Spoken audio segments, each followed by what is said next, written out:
everyone. How are we today? Yay, love it. My name is Simone Mitchell-Peterson. I know many of you. I'm the CEO at Little Brothers, and I'm so thrilled to have you here today. This is an important day for us because we do a lot of celebrating. We get together, we enjoy conversation. But once in a while, we want to talk about more serious things. And the Elder Advisory Committee, which is these individuals here, and they'll introduce themselves in a moment, have been really instrumental over the past decade in helping us to plan programs like this. They are the voice of you. They represent you. We go to them to kind of hear about some of the things that you would be interested in hearing. And so I just really want to thank each and every one of them for helping us plan this day. So I'm going to invite, beginning with Connie, to come up and just say their name and how long they've been involved with Little Brothers. Oh, welcome to Little Brothers. My name is Concepcion Connie Solano. Actually Concepcion, but my teacher couldn't pronounce it, so they cut me down to Connie, and I've been Connie ever since. I got into trouble when I had to make my Social Security because when I grew up, I had to change it. There's no such thing as Connie in my my baptismal paper, so I changed. But I've been with the brothers at least 20 years.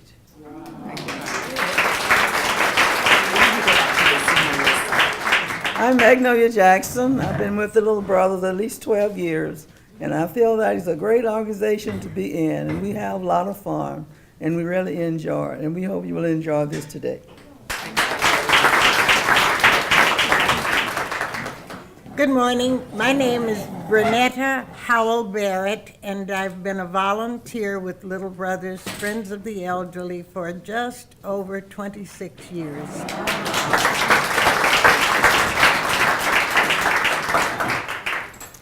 Good morning, all. My name is Carolyn Lewis, and I am the newest member to the Elder Board. I was honored to be brought into the board in December 2017. So I'm the baby in the group, believe it or not. Welcome. My name is Hollis Davenport. They call me Loudmouth. I've been with the organization for over 9 years. And what I have found in this organization, nothing but love.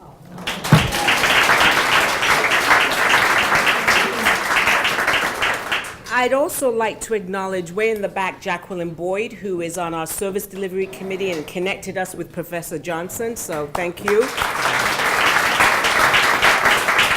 And also some of our staff members, because it does take a lot to plan this kind of forum. And so I'd like to, where's Adriana?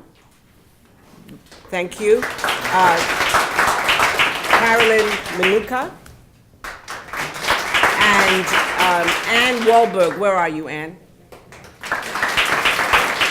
So I'm really thrilled today to welcome Dr. Johnson. She is a resident of the Grand Rapids area, and she's a scholar and leader in the fields of African American history, literature, and cultural production. She is co-founder and the executive director of the Fire Historical Cultural Arts Collaborative. Professor Johnson has served as the lead historian and co-author of So This Is the Fire, and performs in creative interpretations of historical material. She's known for engaging her audiences and is an advocate of the preservation of oral history. Today, Professor Johnson will discuss the historical waves of migration to the North as Black Americans sought economic, cultural, and racial relief from the multiple constraints of the South. She will also explore unique settlement patterns in Chicago and engage us to share our experience. So I'm going to welcome Dr. Johnson up to the podium. Dr. Johnson, where are you?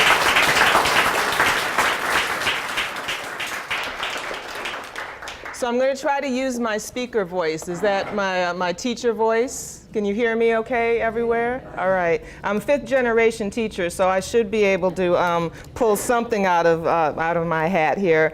I am really honored to be here and to see all of you come out and to understand that just from looking out here that you all are invested in remembering your history and being a part of shaping it. I think it is one of the topics here that we are looking at is I'm calling it We Are the Book. So there are lots of famous people that have lots of education or have made significant impact that people know about. But then there are also people like me and maybe like some of you who there might not be any books written about, there might not be any interviews written about, but at the same time, regular people have contributed to the history of the United States, to the Midwest, and especially to Chicago. So I want to start first by kind of setting that stage by talking a little bit about my family and about where I come from. And my family, on one side of my family, migrated here to the Midwest, ultimately ending up in Michigan, in Kalamazoo, Michigan, but from Natchez, Mississippi, and from Coshada, Louisiana. And we have two different sides of the family. On one side of the family, the people in Louisiana, my great-grandfather had escaped from slavery and joined the Civil War, became part of the black regiments out of Louisiana, participated in that, and then moved to Coshada, Louisiana, where he met my grandmother, who the story says in the family that she was a Native American princess. I don't know if that was really true. In fact, I kind of doubt it because she didn't say anything like that when she gave her story in my great-grandfather and her Civil War pension records. But she did say that she was from Red River, Coshada. She didn't even mention that she was Native American, so we don't know if that was the case or not. But we do know just a couple of months before their first daughter was born in Coshada, Louisiana, there was a major massacre. At this time in 1870, there was backlash that black people were experiencing as they were trying to go to the polls to vote. White supremacist organizations were rising up, and they killed a number of both white and black people in that area, just down the road from where my great-grandparents lived. They remained in that area, which is always still a question to me, for another 20 years before they moved to Natchez, Mississippi. Now, Natchez, Mississippi, as some of you might know, how many of y'all from Mississippi? Anybody? Okay. So you know a little bit probably about Natchez, Mississippi. It was one of these places, it was a centerpiece for the enslavement of black people and the trade of people that they saw as property. And so it was a very significant area in African American history and black history and American history where we learned significant questions around resistance to slavery and also the ways that there were free black people, there were middle-class black people in Natchez, Mississippi during slavery and after that. And so my great-grandparents moved to Natchez and they moved into this area, my great-grandfather going back to Mississippi where he had been formerly enslaved and ultimately living just maybe about 15 miles away from the plantation, the Armand plantation on which he was born. My grandmother then met their son, and we won't go into the details about their relationship because it seemed like it was a little shaky. But she then moved from Natchez, Mississippi, and then came up to Kansas, where my father was born, and then ultimately moved to Kalamazoo. My father then periodically would move back and forth between Kalamazoo and Chicago, and some of my earliest years were spent here in Chicago on the south side on Stony Island. So just those stories, just those little bits of information now that you know that I've shared about my family give us these kind of broad connections to American history. And so that when each one of us in this room has family history, has individual history, and in those histories we can lay out, if we were able to document all of the stories and transcribe them and put them in the book, then we would be the book. And so I want to have us remember that as we start to think about some of the themes that were affecting people like my family and perhaps like some of your families and some of you individually. And so I'm going to give broad strokes. Any one of these topics that we could be talking about could be a whole conversation, a whole lecture, a whole workshop, a whole week of conversations. So I'm going to go broad. And so what I'll be asking of you is that you go more specific when we have the opportunity after I'm done talking. And I'm going to try not to talk too long because I can get long-winded because I feel real passionate about this. But when I'll ask you to provide some more of those details as we start to break up into our general sections. So there were waves that we talk about. Oftentimes people talk about the Great Migration, but in fact they were multiple migrations. So I'm going to talk just briefly about 3 of them. One before the Civil War, then one around between 1915 and 1920, and then waves of migration after 1940, and these were all important and also very distinctive from one another. And I don't remember if you mentioned, Simone, that I have been the Freedom Trail coordinator for the state of Michigan. I served in that capacity for almost 10 years, helping people promote, document, and preserve their Underground Railroad and resistance to slavery sites in the state. And so I've looked at everything very much through the lens of resistance. How did black people, particularly in the Midwest, resist slavery, resist the movements to take them back into slavery? So one of the things that's distinctive about Michigan and Chicago and Illinois is you all had here in Illinois what they called like black codes or black laws that made it more difficult for black people to come here and settle and to escape from slavery here into Illinois. We didn't, this is not to say that in Michigan it was all, peachy for black folks to come and live there. They were constantly trying to take people back into slavery. We have lots of different examples of that. But we had in Michigan a very strong contingency of black people coming into Michigan from places like Kentucky and Missouri and Tennessee and sometimes as far south as Louisiana and Mississippi, but a whole lot of people coming in from Kentucky.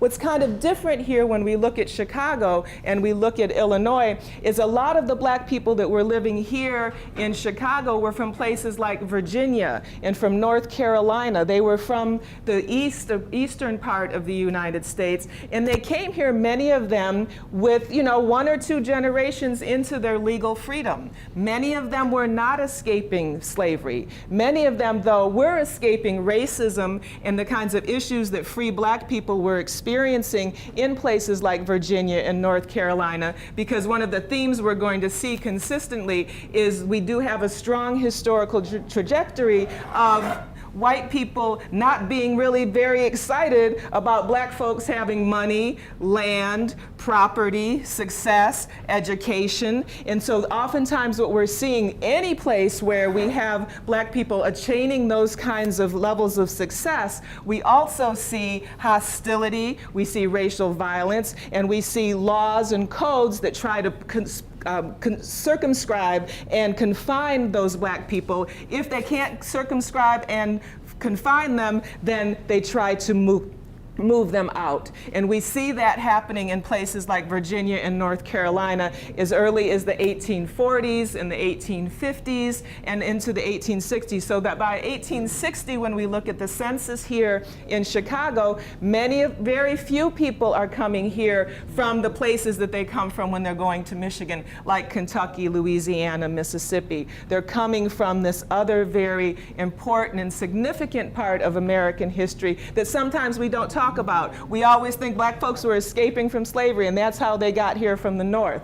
But we have a much more layered and much more diverse experience of black culture and black class experiences and relationships to slavery. So that's one of the first waves of folks that come here. And those folks who come here are serving as waiters in some cases, they're serving as porters, they're still functioning as cooks in many cases, as domestics. In some cases, we've got some folks who are attorneys, and we have people that are here that are coming not from North Carolina and Virginia, but they're coming from Indiana and sometimes from Michigan, suggesting a different kind of migration, that it's not just always north that we think about. Sometimes it's north. We have people that are here from Canada. right, that have gone to either Canada either to escape slavery or they have been born there and then they come over here. So the migration patterns are much more kind of complicated than what we typically think about.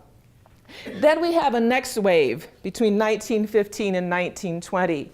And this is not, these aren't hard, fast boundaries of time, right? Because people keep coming and the population keeps rising. And so 1915, as you're all probably aware, World War I breaks out. Jobs start to open up for black people as white people that have been working in the industrial services in Chicago start participating in the war and moving away. So jobs start opening up. At the same time, intense racial violence is starting to come back again, right? That's one of the cycles that we consistently have in American history, is it raises its head, it terrorizes black people, and then we have some kind of subsiding of that, and then it rises again. 1870s, as we talked about, to the 1890s, we have intense racial violence against black folks that in part bring people like Ida B. Wells and other folks up to the Chicago area, but they also are driving people out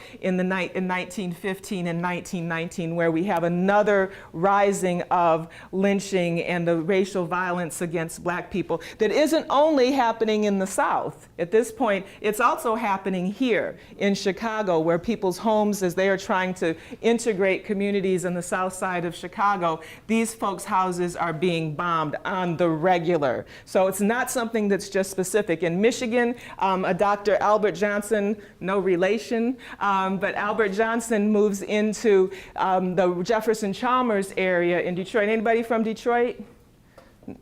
Yeah, okay, that's okay.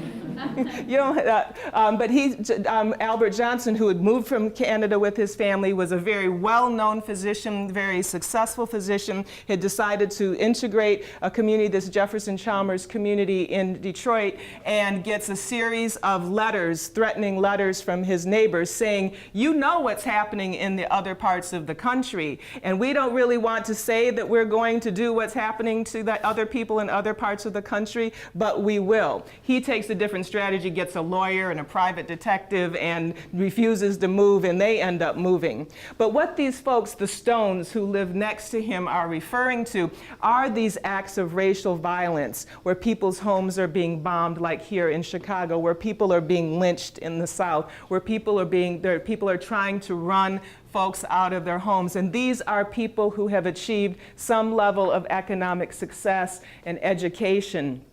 And so we have then another wave of people who are coming up here. So people are coming because they're experiencing poverty in the South, but they're also coming here because they are experiencing economic success, or at least relative economic success. And so neither one of those positions are especially comfortable for black people to live in the South. And so they come to places like Chicago. But we also know they come other places. I've referenced Detroit, I've referenced Kalamazoo. They go to Philadelphia, they go to New York, they go to little places like Saginaw, in Michigan, where I was raised. They go to various places in Ohio and Indiana, though Ohio and Indiana starts getting uncomfortable for black folks as well, right? So these waves of migration are not just to Chicago, but they're really throughout the North. And they're not just, when we start thinking about 1919 and even earlier, 1915, it's not just people are going up north, they're also going west, right? They're going into places like Kansas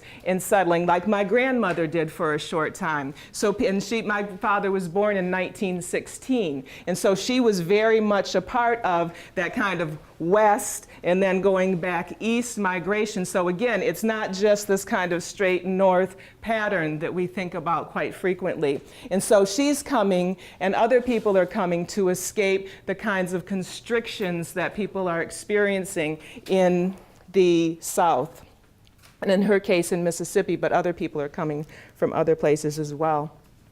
And then the 1940s comes along, 1943 I think specifically, and all of the black people that have been living in the South that have been working in the cotton industry start to lose jobs because a company here out of Chicago creates a machine that can go down south and do the work of 50, 60 people on the cotton plantations and put a wide range of people out of work. Because even though these aren't great conditions, sharecropping and being land tenants and working the land, because people are being confined to those places by the economic and social and political and racial structures that are happening there, they still have some jobs. But then we have this wave of people losing jobs and then coming up here to Chicago. So it's really interesting. There's a machine that's created here in Chicago that's sent down south that ends up putting people down south out of work and brings them up here. I don't know if they meant to do that, but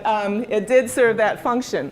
And so we see these kinds of, these are some of the things that are happening at that point, and simultaneously we've got publications like the Chicago Defender consistently sending messages in their newspaper telling people, it's really messed up down there in the South. Come on up here to Chicago. This is a better place. We have Pullman porters that are going on that train. And that train is kind of going, a lot of that train is going north and south too, dropping those Chicago Defenders out of the train without being detected that they're doing that, because you can imagine people aren't really excited about the fact that black people are deciding to leave because, one, they have economic power over them, they have political power, and they have social power over black people at that point, or at least they're trying to have it. They don't always have it, but they're trying to exercise that power over black people. So they're not real thrilled about the Chicago Defender. They're not real thrilled about these Pullman porters coming in and spreading the word about what life is like in the North, what life is like in Chicago, but it's happening, and it's happening for years, where people and the Chicago Defender and people who are supportive of it are encouraging people to come. Simultaneously, people who live up here are going back periodically, and they're going back dressed. They're going back looking really good and really happy about what their experiences are here in the North. And this also is a way that people are encouraging black people to come up here to the Midwest and to places like Chicago and Detroit and little old Kalamazoo. I'm from Michigan, so I'm going to take out my Lower Peninsula map. I love about being from Michigan. Kalamazoo is right about here, okay? Halfway between Chicago and Detroit. Just a little point of reference, and Saginaw is over here. Okay, so again, these were places in Lansing, Michigan, the place where Malcolm Little's family came, his father from Georgia, and then into Canada, into Montreal, and then into Philadelphia, and then out to Nebraska, and then to Milwaukee, and then to Lansing, Michigan, where he was murdered by a white supremacist organization called the Black Legion there. Right? So it's those kinds of movements around and these kinds of places that people end up in Lansing and Saginaw and Kalamazoo, places that you might not have heard of before unless you were driving from Chicago to Detroit and you passed by Kalamazoo and you're like, where is Kalamazoo? I don't see it, because you can't see it from the highway, really.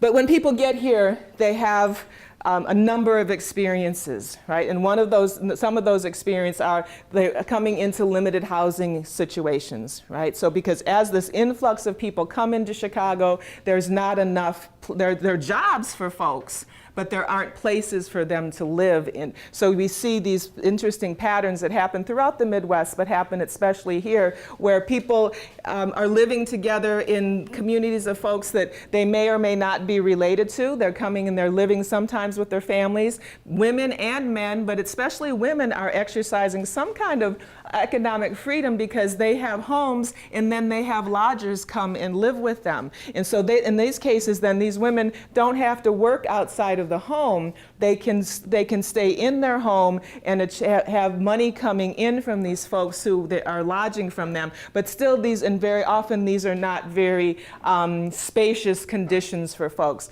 Even when I was growing up here, and this was in the early 60s on Stony Island, we shared a bathroom with the other people people who lived in our apartment on the second floor above, you know where Red's used to be? There was a bar down there. So upstairs, we shared a bathroom with 3 other families, and this was reminiscent. This was a holdover of the kinds of living situations that had been established in the 19-teens, 20s, 30s, and 40s that was still existing by the time I came along. That building has since been torn down. So people are coming and they're living in those kinds of situations, but they're also, we have to remember that black middle class that we talked about that lived in Virginia and North Carolina and came here, and folks that were in the South as well, there's a black middle class here. And there was some kind of tension sometimes between the existing black middle class that was here and would kind of turned up their noses at these Southern folks that were coming from agricultural situations and felt some kind of way about their cultural behaviors. So we see that there were also black people here that weren't always living in these kind of tenement crowded conditions and kind of situations of kind of cramped poverty, but people who were living in very spacious homes and living a life that resembled more to the white middle class. And this is where we start to have Bronzeville starting to emerge, and we start to see that there becomes a substantial kind of population of these middle class and, you know, still by some terms wealthy black people. So there's not one type of experience, and I think that's one of the most important things to take away from that. But when people are coming, they're working across the board.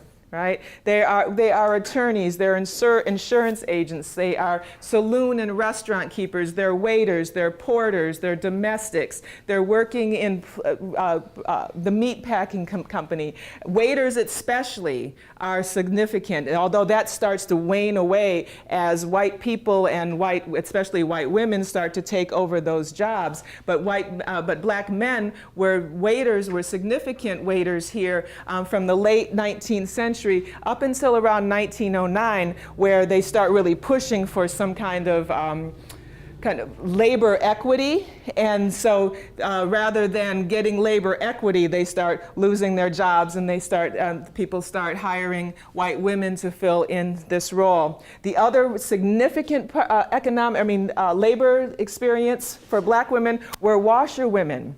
And just like I mentioned, women who were renting out their houses to lodgers, washerwomen, that gave them an opportunity again to work in their home. Some people say, oh, there's no dignity in doing white people's laundry. Well, maybe I don't really like to do my own laundry. But in these cases, women are able to work in their home, take in laundry, and they don't have to go into other people's homes where we know quite often they're not treated correctly. They are overworked in those kinds of situations. They are being prevented from spending time with their family. And so when we look at the census and we see black women who are washerwomen, we might say that's not a dignified profession, but at the same time they're being able to exercise some kind of power over their day, some kind of power over their relationships to their family in their home, and to racism that existed out there. So these are just some of those politicians, people, and it's really interesting. Between 1880 and 1920, we have in Chicago a plethora of black politicians. About 15 of them were attorneys. The rest of them were like maybe a few editors. They were waiters. They were just kind of regular types of folks, but that were involved in a whole broad spectrum of political activity. People come here and are challenged with housing and employment. They're getting discriminated in their labor situations. They're even getting discriminated against when they are trying to organize in labor. So when they're trying to band together with other people who are advocating for labor, shorter hours, more safe conditions in their work environment. They're experiencing racism, they're experiencing discrimination in those ways too. They're being erased in many ways from public space. I know you all know about the Columbian Exposition in 1893 and people like Ida B. Wells who insisted that we be represented as black people in that exposition because we were not present in that. And this exposition was an international exposition where people were coming from all over the world to see what we were as Americans. And so in 1893, what we were as Americans in their eye was absent of black people. So by 1915, we have something here in Chicago called the Lincoln Jubilee, which was the 50-year celebration of the Emancipation Proclamation. And this brought together black people from all over the country, 18 different states in the United States and Puerto Rico, coming here to Chicago to display the success of black people in 1915. Now remember, this is also while black people are being lynched, while black people are serving in the war,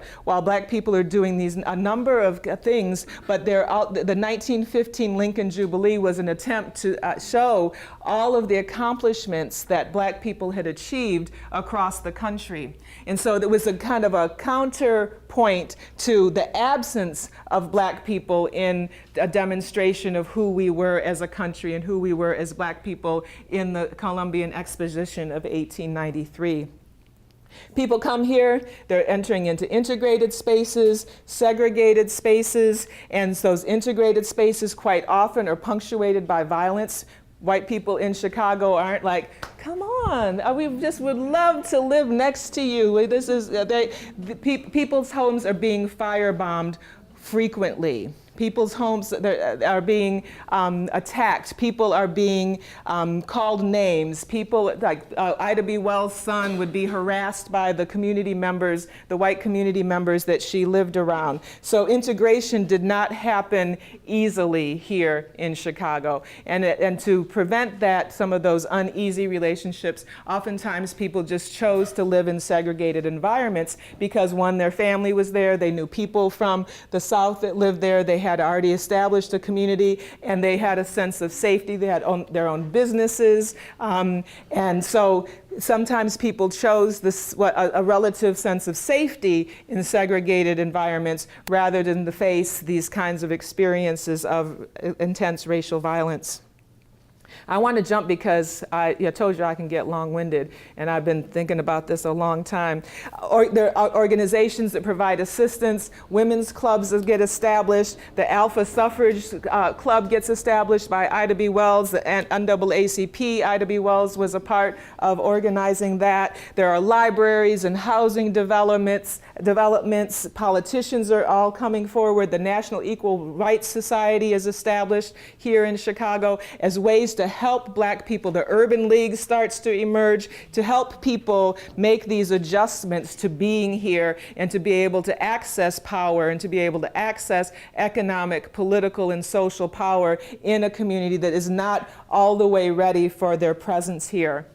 There are also, I love nightclubs, right? I think they're really important. We don't talk about them as important social spaces or important political spaces, but I believe that they are. And so we have places like the Rum Boogie here, and the El Grotto, and Club de Lisa, all of these places that brought people together from throughout the city of Chicago, but especially from the south side of Chicago, where people were able to come to these clubs, oftentimes owning these clubs, and being connected to communities like St. Louis and Detroit and Boston and New York, because it was part of a circuit. In fact, somebody named Ziggy Johnson he was born here in Chicago and then became a significant part of the Idlewild Review.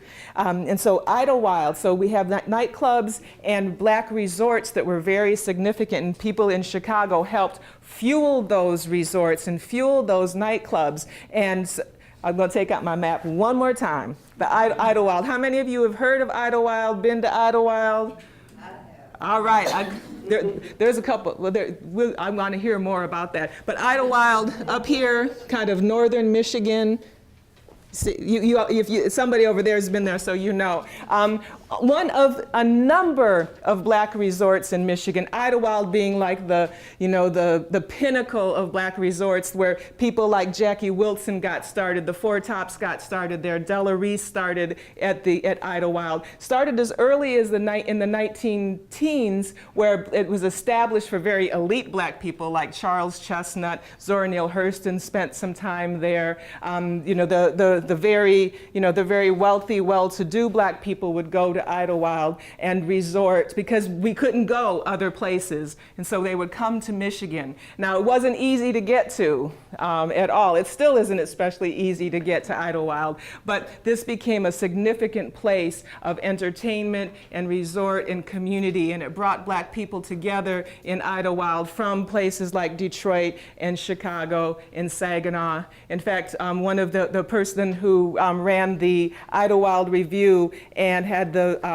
Paradise Club there was Arthur Braggs, and he settled and ended up dying in Saginaw, Michigan, but had a very significant impact on Saginaw and Michigan and Detroit, but also Idlewild. And so he hired Ziggy Johnson to do the choreography for the Idlewild Review, and so Ziggy Johnson brought all of that he had learned at the Rum Boogie, where he had worked, to the Idlewild Review and to his work at the Flame Show Bar in Detroit. And so we have these we're like Chicago and Michigan, like we're cousins, okay? We're related by clubs, we're related by political institutions, we're related by all kinds of things.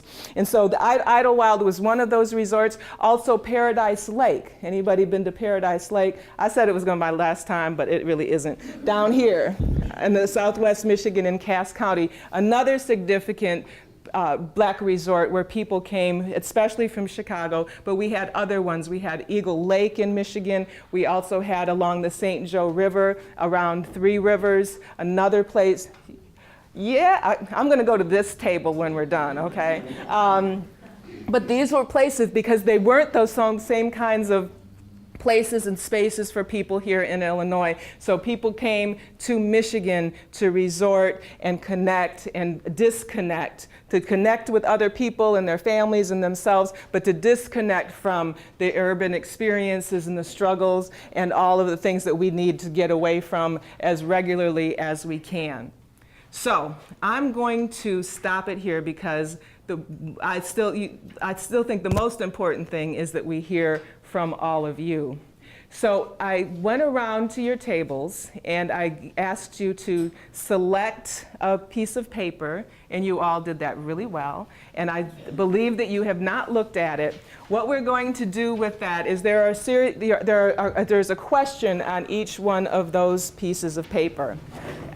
And so what I'll ask you to do is to identify a couple of people who are the interviewers, okay? And many of these questions are based on people who came here to Chicago from someplace else. If there are those of you who had that experience, we are asking especially, we want to get your perspectives. Or if you've moved any place at any point and had distinctive experiences, but these questions are set up to try to get you and to ask you to think about what it's like to move, what happened when you moved, why did you move, or why did your family move to Chicago, or why did your family move to any place that they might have moved to.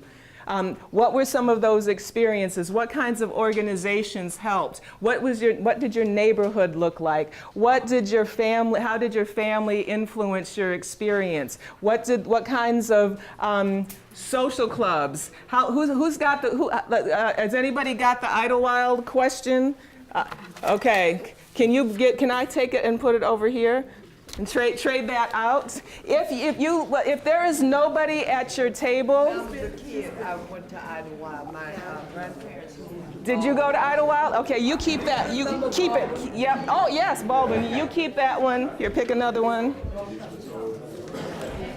If there is nobody at your table that can answer that question, then let me know. I think you all can handle two, don't you? Oh, yeah. Okay, I think so. If there's nobody at your table that can answer the question, then let me know and I'll bring you another. You need another one, huh? understand you have scribes. Did I get, oh, you got another one. Is there somebody who can answer? Good? Okay, good. And I understand there are scribes taking.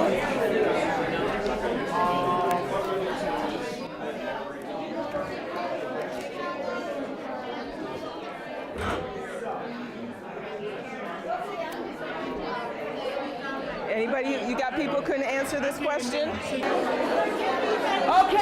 I hate to end this conversation. It's really hard to do it because this is so exciting to hear your conversations, but you know, we got to do it. I don't know, maybe some people might be hungry. I'm not sure. And if we do it the way I'd like to, we still will have, like, if each presenter has the opportunity to present for 3 minutes, that's still going to make it 40 minutes. And that's still going to take us past 12:30. So what I'm going to do, and I hope you don't think it's rude, where's my phone, is I'm going to put you on a timer, okay? I'm sorry about that. That is just in the interest of us being able to eat lunch, everybody able to get their moment in, but know that we're talking about ways to continue these conversations, that this is potentially or hopefully just the beginning of what we are engaged in, because this is the really important work. All right, this is like us remembering. Well, I'm not going to take up your time. Okay, you know it's important. And so everyone has agreed. Some people begrudgingly, but most people have agreed to have somebody come up to the podium from their group and present. I'm going to, again, pardon me, but I'm going to put you on a timer. Okay. I wish we could have 10 minutes. It's going to be 3 minutes for real, and you'll hear this, and we'll start with table, we'll just go 1, 2, 3, and I think we go up to, what is our 14? We'll just go up to 14.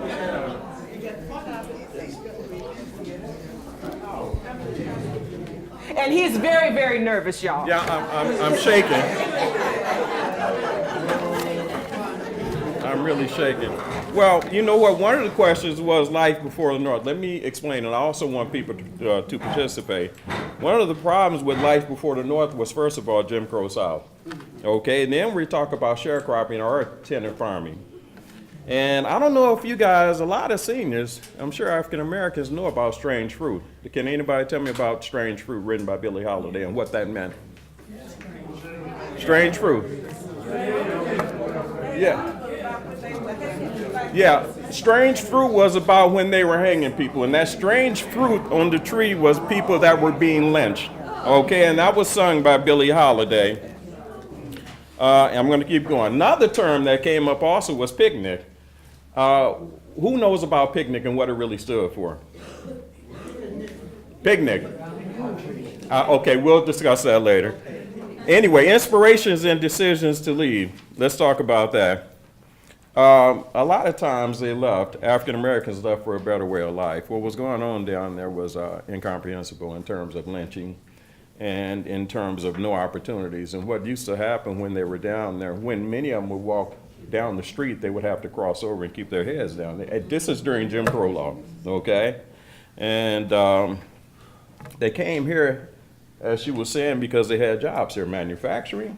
They came here for porters, waiters, lawyers, and entrepreneurs. Funny enough, we had our own little area, which was in Bronzeville, where, because Chicago was so segregated when they came here, we had our own little area called Bronzeville, where we had our own lawyers, we had our own doctors, we had our own grocery stores, and you guys well know about that. Don't let me do this by myself. Somebody raise their hand and let's talk about Bronzeville, please.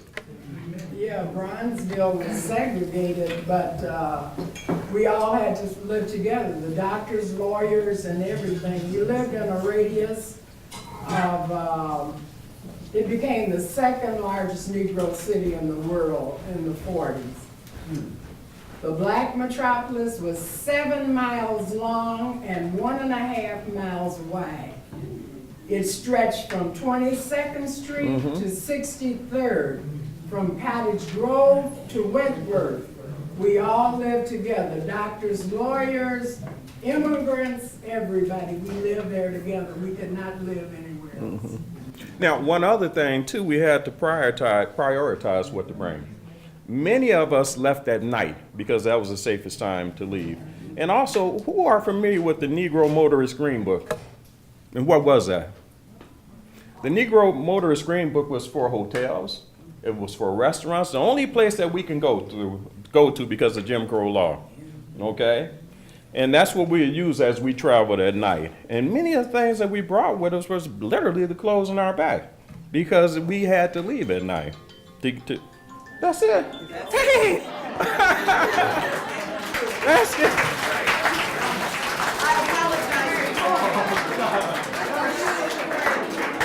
Table number 2. If there's anything I can finish, let me know.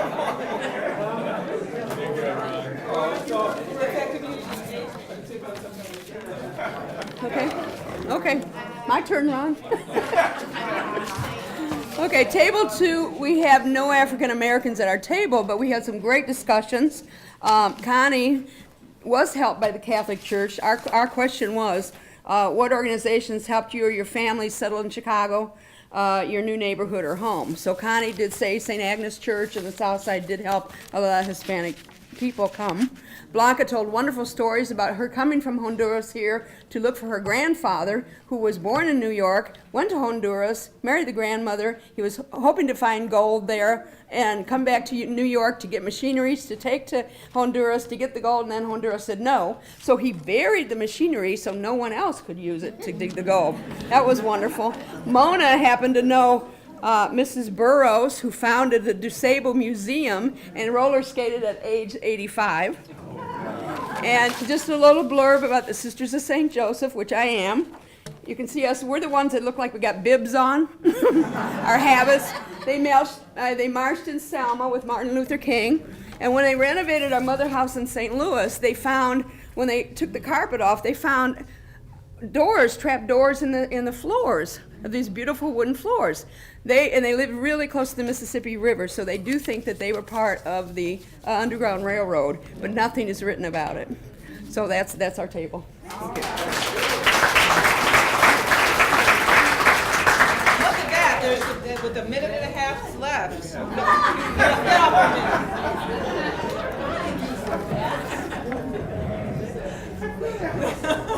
Hi, we were table 3 up in front. Our question was, if you lived somewhere before Chicago, why did your family leave and what prompted the final decision to leave? But before I get into that, we just had such a wonderful table because we were so diverse. We have Juliet, she's from Germany. She lives in Berlin, so she's just in Chicago for a little. Bill, his family's Italian. His great-grandparents came here like on a boat. I know my mother, she escaped from communist Poland a while ago. So yeah, it was just like so nice to talk about all different kinds of migrations. But then these other nice ladies were telling us where they're from. We had Miss Bernetta, who actually grew up in Chicago, but her family had a rich history from Louisiana. Her great-grandmother was actually a slave, but she married a French Creole man. Yeah, and so that's how she kind of escaped from it, as Bernetta told me. Miss Charlene is from Mississippi. She just wanted to leave. She didn't like the farm life. And when she came to Chicago, she worked in the hospital, and she said she was really happy to be here. Let's see. Dorothy came from Memphis, Tennessee, when her husband lost her job. She was a stay-at-home mom, which was wonderful when she came to Chicago. And then her husband worked for the CTA. Let's see. She liked the move for her kids, more education, more jobs. She actually moved back to Memphis, which is I think the last question. Do some people move back? And she moved there for about 5 years, but she came right back here after her husband died because she definitely liked it up here better. Margaret is from Mobile, Alabama. And she was one of those cases where she actually enjoyed the South better. She said the people were more friendly. People, I think you mentioned, were kind of colder up here when she came. She said they were very hardworking and not as friendly as the South. But she came up to help her cousin babysit her new baby. But yeah, when she came, she still goes back every year because she does miss it. But she said now that she's here to stay. And when she came here, she went to college. She got a job job for 40 years working at Social Security.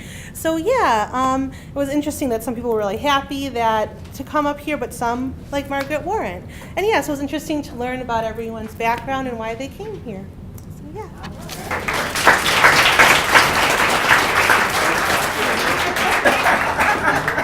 Table number, that was number 3? Table number 4. And Ron is trying to take all your, if you don't use your minutes, use he's your trying time, to I'm use winning. them up. Good afternoon. I'm Eddie Robinson. I'm from the Mississippi, the Delta, a little town called Rouville, Mississippi, home of Fannie Lou Hamer. I don't know whether you all remember Fannie Lou Hamer. I also did my house is right across the street in front of her. And you know, that's between Clarkdale and Indianola. And so in the 1960s, what we did, Christ registration drive in the state of Mississippi, 82 counties in the state of Mississippi. Made like 10 trips to Washington when Robert Kennedy was in office to try to get unions in those factories in Mississippi so that people could get more money. Because all the while I was in Mississippi, I made 30 cents an hour until I came here. I made $3 a day for 10 hours a day in the state of Mississippi. People talk about, oh, I made $10. I look at people, I said, ooh, I would have wished for $10 a day. My dad made $5 driving the tractor. We did the sharecropping. So I came here, I left my mom here. I did the march from Memphis to Jackson, Jane Bertha. Took us 3 weeks. And so after that, my mom died. So I came here on the west side, migrated to the west side. And the very first day I came here, I got my nose open. I met this woman about an hour later. I was intending to go back because I had work to do. But my work was left here, that work was over then because I met this woman. And 14 grandchildren and 6 great-grandchildren later, I'm still here. I migrated to Fifth Avenue in Madison, where they run in right there, Fifth Avenue in Madison. That's where I've been here ever since 52 years now. All right. I want to thank you all.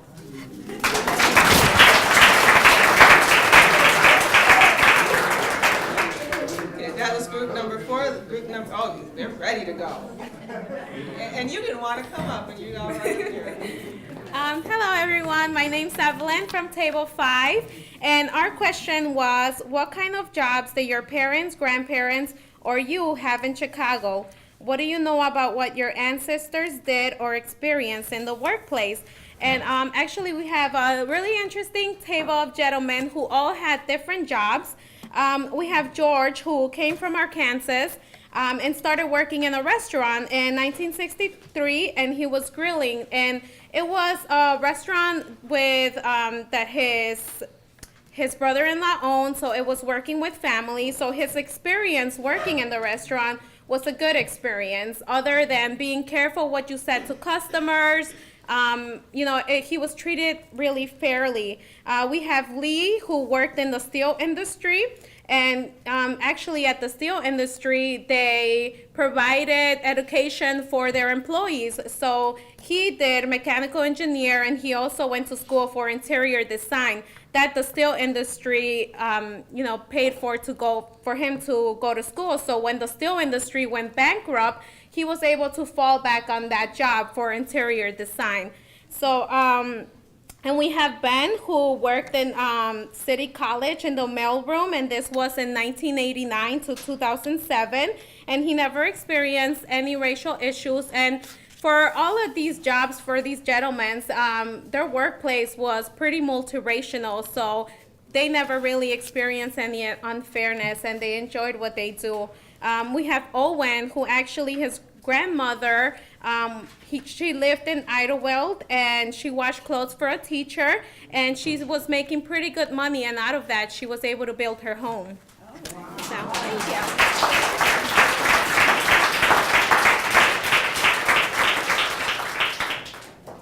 The table number 5's on deck, it seems like, or 6. Are you 5 or 6? Okay. I never said I could count. I could read. Hi Hi everyone, I'm Shayna, and our table was 6. Over to the left here, our question was, tell us about other places you lived before Chicago. What were the economic, educational, political, social, and housing opportunities for Black people in those places? And of those who moved to Chicago, we have Martha, who's from Alabama. Her family farmed and gardened, and she worked in the fields. She moved to Chicago in 1976, but around the mid-30s or so, it was very interesting. She talked about the economic disparity in the area. Instead of traveling by car, her family traveled by wagon. And we have Walter, who was born in the South. He was born in Alabama, and he moved to Chicago when he was 17. Oh, I'm sorry, not Alabama, Walter, Arkansas. Yes, Arkansas. And he moved to Chicago when he was 17. He graduated high school on a Friday night, and he was in Chicago by the following Monday. But from the years that he was 10 years old to 16 years old, he worked in the cotton fields. And so he worked in the summer to cut around the cotton. He cut down all the grass and the weeds to give the cotton the chance to grow. And he encountered something that we talked about called racer snakes, which I didn't even know existed, but they stand on their tails and they'll run after you. So when they run after you, you have to run away from them. Blue runners, yeah, blue runners. You had to pick 100 pounds of cotton to earn $2. Wow. Yeah, you carried an extremely large bag across your shoulder and just drug it, and you had to work very quickly in order to pick it, and that happened in the fall. And then we have Cecilia, who is from Kentucky. Her family moved here when she was 10 years old. Actually, she was 5 years old. Yeah, so her experience has been mainly a Chicago-based experience, but it was very interesting to talk about all the outdoor work that really supported the family and yourself. Yeah, hard work.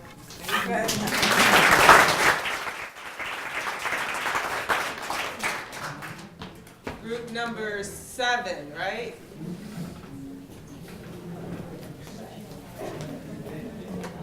Hello, my name is Mary, and I'm group number 7. Our question was, what was your first job in Chicago? What was good about it, and what were the challenges? The person I interviewed was Victor. He came to Chicago in the 1990s. He is from Mexico, and he said he started working since he was 5, selling gum and newspaper in Mexico. His first job here in Chicago was as a dishwasher at a restaurant. He said one of the challenges, well, the good thing about that job was he was able to move up, and yeah, he worked there 7 years. And then after that, he worked at a restaurant. He was a chef. But yeah, the challenge that he had there was his supervisor, his immediate supervisor, who was German, told him to go back to his country to work there. That she didn't want him there, but then the steps he took to continue working there was he spoke to the owners, and they were able to talk to the woman, but the woman apparently didn't stop discriminating others, so she eventually got fired later on. I'm going to interrupt you because your table is they're putting up signs that say Mary. Yeah. So don't forget Mary, okay? Wait, that's me. Wait, why are you? They're cheering for me. Oh, that's cheering. Okay, go Mary. Go Mary. Go Mary.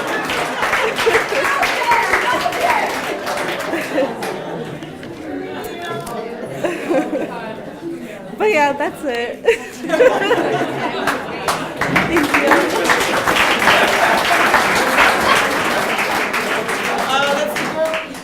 I don't even have, everybody knows who's next, right? I don't have to keep trying to embarrass myself. Okay. I'm Megan. am from group number 8. Most of us at the table grew up on the north side, so we had a different experience. It was so interesting and horrifying to hear their stories about the riots up there and how they had to run away and really take safety during those times, and just about the segregation that they saw. But our question was, tell us about important businesses, establishments in your neighborhood. And so we talked about family. Most of them are raised by parents who really embrace diversity. And we also talked about school experiences. So one of our fellows at my table had a friend who was African American at his school, and he talked about how people isolated him because of that. And then we also talked about Father Flagger, who, and Lula knew him or met him briefly, and then another gentleman had been in close contact with him, and the great things that he was doing and the writing that he did. Yeah, so that's us.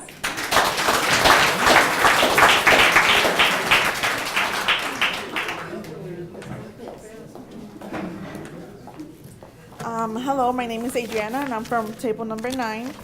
So our question was, did you or your family ever travel to Michigan to visit Idlewild, Paradise Lake, or other Black resorts? Tell us about those experiences.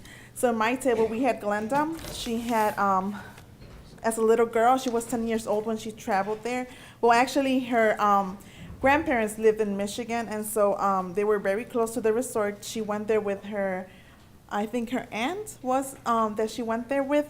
And one of the questions that Cora did, one of the elders that I have there, Cora, she asked, well, if you're going to a resort, you might have needed money to get there to those resorts. So she's like, how did Black people get there, you know? But Cora did say that many of the families that she encountered there, as well as her family, her grandfather worked in the railroad industry, and other families there, they worked in the railroad and lumber industry. So they had a little bit more money, and that's why she also said that her grandparents had moved to Chicago, but they were disappointed with the fact that they moved to the north side. They had Italian and Jewish neighbors, so it was a community from Italian and Jewish, but they had various encounters with them. They didn't feel safe, so that's why they decided to move back to rural Michigan, and so that's where her grandparents stayed there, and she realizes now that she would have loved to stay in rural Michigan rather than being here in Chicago. So that's one of the things that she would have made different in her life, probably stayed in rural Michigan, because she said that her grandpa had was able to buy a piece of land and able to build a house there. So right now that she got really reeled up about how now Chicago is being changed a lot, you know, how big companies are buying houses and now people are being left without houses and affordable housing. So she was talking a lot about that, how she probably, if she would have stayed in Michigan, she would have had a house in the rural side. So yeah, that's one of the things that she talks about. So thank you.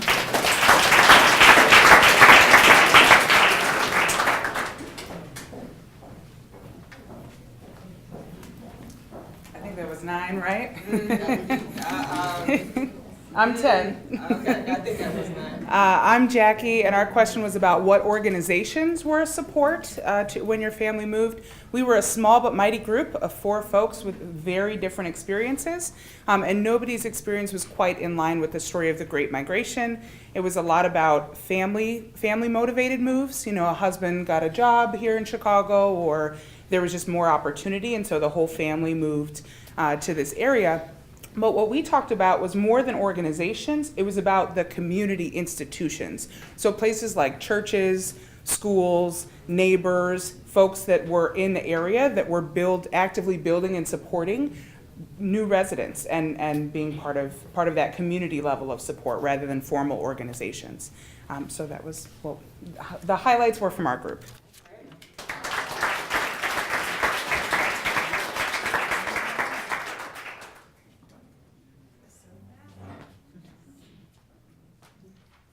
All right, So I'm from table 11, and I'm Rachel. And wait, table 11, will you raise your hands? They're right back there. So we're all ladies back there. And we had various stories. I was having a hard time hearing a lot of it, but I'm going to try to do justice to Ollie and Dorothy and Beverly, who shared some of the things and I took notes on. So Beverly had kind of, anyway, various experiences, but Beverly's came as a second generation. So her family moved up to receive medical care for her brother. They were not receiving adequate medical care in Georgia, where her family was originally from. So she was moving up with father and her older siblings. Correct me if that's incorrect. And so she mentioned Cook County as an opportunity to receive adequate medical treatment for her brother. Ollie came up from Mississippi in 1972, and she told me that she was working for families down there and actually made less money per day than I do as a volunteer at Little Brothers. She said she had 5 cents a day working down in Mississippi. Something else interesting, Dorothy mentioned that she found that receiving a job in Chicago was easier than down in the South, so that draw as well coming up to Chicago.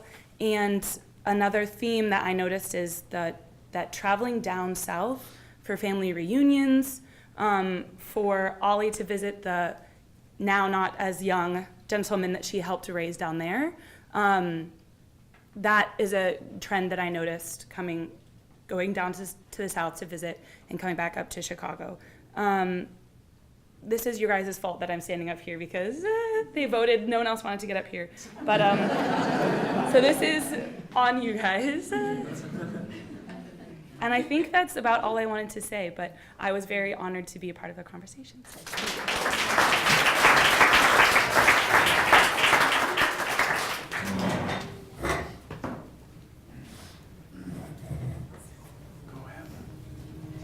Okay, hello, my name's Heather. I'm representing from table 12.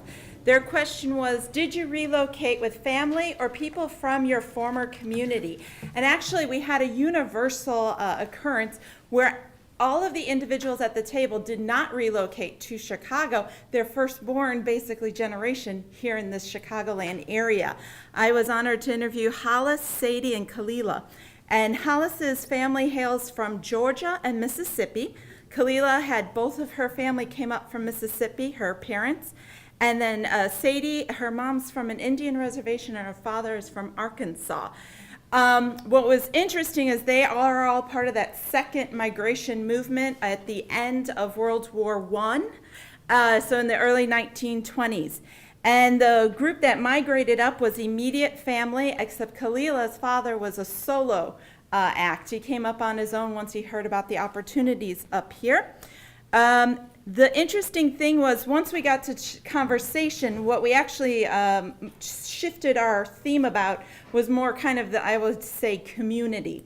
So what we talked about after we learned the map was that Hollis shared a lot about how his family had lived in more of a congregate community. And that community in part was assigned by the imposed boundaries of our segregated city at the time. But what he had was family living together, rolling out beds. He said every room was a bedroom. There were no living rooms or front rooms or anything like that. Every room was a bedroom because they all lived together and shared together. And primarily these would be extended family who had come up from the South to join their family, not so much by choice, but because once the South had lost jobs, that they kind of resigned to the fact that they had to come north to get jobs. The jobs were interesting. They actually had a variety of jobs that helped, they all shared then the cost of housing and living. So they had, Hollis shared that one relative cleaned yellow cabs for 50 cents a day. And I believe it was Mom who said the domestic work, $8, car fare, and lunch every day. Is that correct? He's got it ingrained in his head, $8, car fare, and lunch, because that was very good money. And that money went further because they shared it as a community, covering their housing costs and taking care of each other. Kalila's family was very interesting that once they had come up here, eventually they owned property where they had a grocery store located near 26th and Union. You could see the location from the Dan Ryan. You can't go to it, but you could see it. And initially it was something that they could live in, but then there were a lot of violations heaped on them. All right.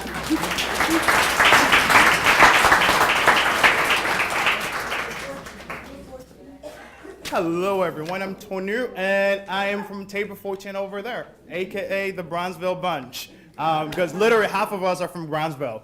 And our question was the neighborhood you and your family moved into, was it integrated or was it segregated? And even though for a lot of the ladies on our table, by the way, that's Miss Bessie Tucker, that's Anna Golston, I can see the lights in my face, Olivia Fairchild, Teresa Williams, and Elsie Miles. So all of them, even though they were living in an integrated Bronzeville, as mentioned by the previous group, it was actually segregated because of the boundaries that they were placed in. And a lot of them lived in kitchenettes, which is what Heather kind of alluded to. So you will have several family members living in one bedroom with maybe several other families in the building sharing one bathroom. And so things were a little bit crimped and a little bit tight. Ms. Ghostin mentioned that she was fortunate enough not to be in that situation, but at the same time, her family was impacted because of the systemic boundaries that they were placed into. Ms. Bessie Tucker, her family lived in the South in Memphis, Tennessee, and her dad worked for a wealthy family. And so even though they weren't well off, people would come over to their home to watch television. They were fortunate enough to have television. And then also she mentioned the fact that they used to have outhouses back in the day. And her family, because her dad was a plumber, she actually had the opportunity of having like one of the only homes, correct, in the neighborhood that actually had like a somewhat of a bathroom on the back porch or the front porch. So it was a big deal. And then Miss Teresa Williams, who came here from Trinidad, had a different experience. By the time she moved here in the 70s, things were somewhat segregated, but they were better, certainly. She had an opportunity to move to the East Coast in Boston, where she got a good job, and she was able to work in a well-diverse situation. But most of our conversation was spent on talking just about the systemic segregation that kind of left everyone in a bubble. But the elders did mention that they didn't really feel it as kids. They had the opportunity to play, they went to the theater, and so even though the system around them was broken, they had an opportunity to have like somewhat of a normal childhood for the most part. Did I miss anything, ladies? I think that was it.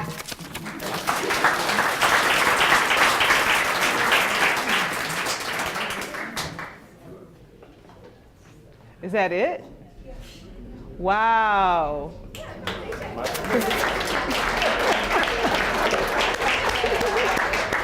You did that, y'all. That was really good and so insightful. And thank you, everybody, for sharing your stories. Again, I know it's like we get the tip of the iceberg because we didn't get to hear actually from everybody. But one of the things I think you tell me, what do you see, right? Because we talked about 3 waves of migration. I heard a 4th wave. What about you?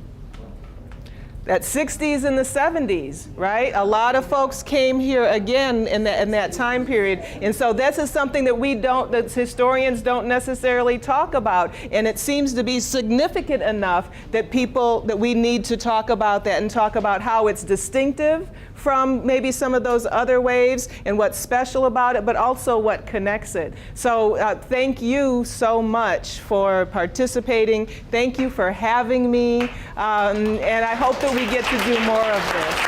Thank you all. So we hope that this is the first of many conversations. I personally can speak to sort of the immigration, if you will, of somebody who left England in 1976 and came to Canada and spent many years there, and I married an American and moved here. And it's interesting as we talk about job opportunities, education, neighborhoods, and just what the expectations that you have when you go someplace new.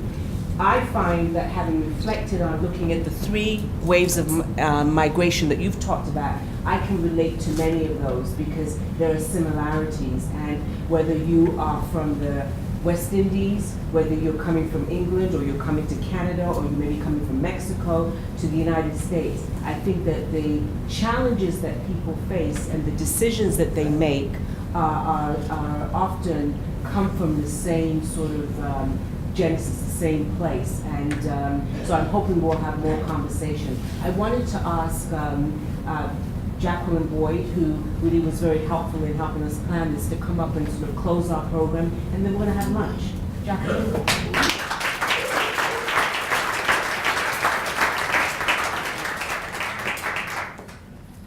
Well, first, I think that we should give a big round of applause to the Little Brothers volunteers and leadership for making this event happen. Also, to Dr. Johnson for sharing all of that knowledge. And I just want to talk a little bit about the evolution of this event because as you may have experienced in the last few years, there's been a rising of a feeling of divisiveness on a national scale. And there's a lot happening in the news, in our personal conversations, within the organizations that we access that are all being affected by the right versus left, and sometimes challenging rhetoric that we're all encountering. And so this conversation developed out of a feeling of what can Little Brothers do? As an organization dedicated to increasing opportunities for connection, to increasing opportunities for socialization, what impact can we have? How can we help these conversations evolve and continue to build bridges when we're maybe being told that there aren't bridges and there's no way we can understand each other? And this is happening due in large part to Simone's leadership. So I really want to highlight her vision in bringing this to fruition. So if we can give her one more round of applause.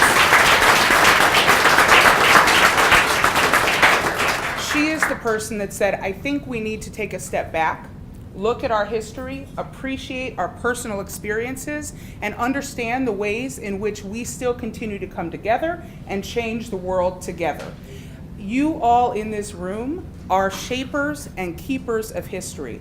If you have ever volunteered in an organization, if you have ever helped another human being in your life, please raise your hand. Come on now, every hand should be raised. Y'all have done something. Thank you for your efforts. Thank you for your activism. Thank you for your piece of this history. Thanks for coming today.